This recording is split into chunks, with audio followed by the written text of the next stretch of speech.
नमस्कार, उर्मिला स्वयंपाकघरात आपलं सर्वांचं स्वागत आहे। चला तर मग आज मला बनवायची आहे कद्दूची भाजी। कद्दूची भाजी बनवण्याकरिता हे घेतलेलं आहे मी कद्दू आणि हे लागणारं जिरं, मोहरी, शेंगदाण्याचं कूट अर्धा वाटी, थोडंसं तेल, थोड्याशा तेलामध्ये बनणारी भाजी आहे ही। आणि हे लसूण, हळद, मीठ, कोथिंबीर, 4 मिरच्या, 1 टमाटर घेतलेला आहे मी।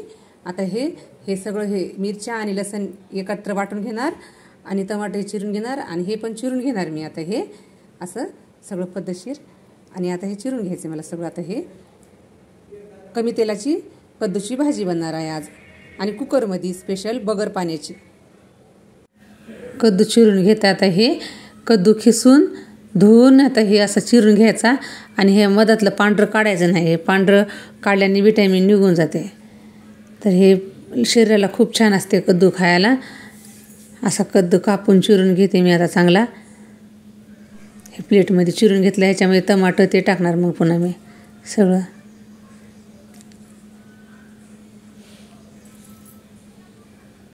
हे गॅस लावून घेतलाय मी, आता ह्याच्यावर कुकर ठेवले।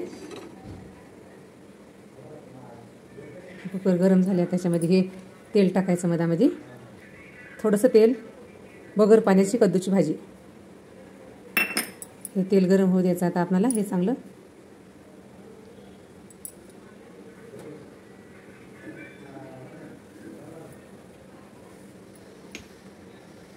हे कद्दू चिरून घेतलंय मी आणि हे टमाटे होतं ते चिरून घेतले। अर्धा चमचा हळद टाकली ह्याच्यावरी आणि कढीपत्ता टाकलेला आहे मी आता ह्याच्यावर। आता हे तेल गरम झालेलं आहे आता हे, तर मग आता हे जिरं आणि मोहरी हे टाकायचं मधामध्ये, कडकड होऊ द्यायचं। मोहरी गरम असते आणि जिरं थंड असते, त्यामुळं दोन्ही टाकायचे टाकले तर। मोहरी आणि जिरं थंड, त्या दोघांचं समान मात्रा होते मग असं टाकले की फोडणीला। हे असे कडकड व्हायला जातात हे सगळे, असे कडकड व्हायले तर आता मग हे कुटलेलं हे लसूण आणि हे मिरची ठेचा ह्याचा टाकून द्यायचं मधामध्ये। आता हे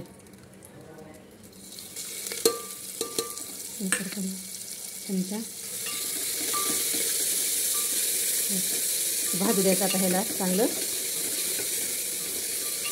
कमी तेलामध्ये आणि बगर पाण्याची ही भाजी बनणार आहे आता आपली। हे असं आता आपलं हे लसूण भाजलेलं आहे आता हे सगळा त्याच्यामध्ये टाकायचं। आता हे कद्दूमध्ये टमाटे, कोथिंबीर, कढीपत्ता, हळद हे टाकलं होतं मधामध्ये। हे सगळं हे टमाटर चिरलेलं टाकलं होतं मधामध्ये, हे सगळं टाकून द्यायचं आता हे।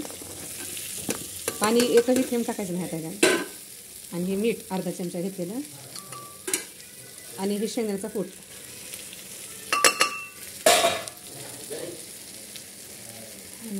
हलवून घ्यायचं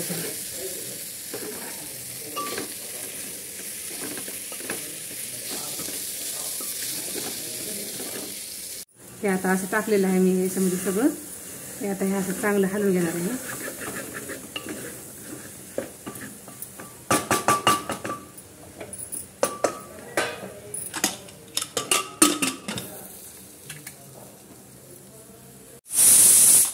एकच शिट्टी झाली अशी, आता एकच बस। आता हे गॅस बंद करून टाकणार मी।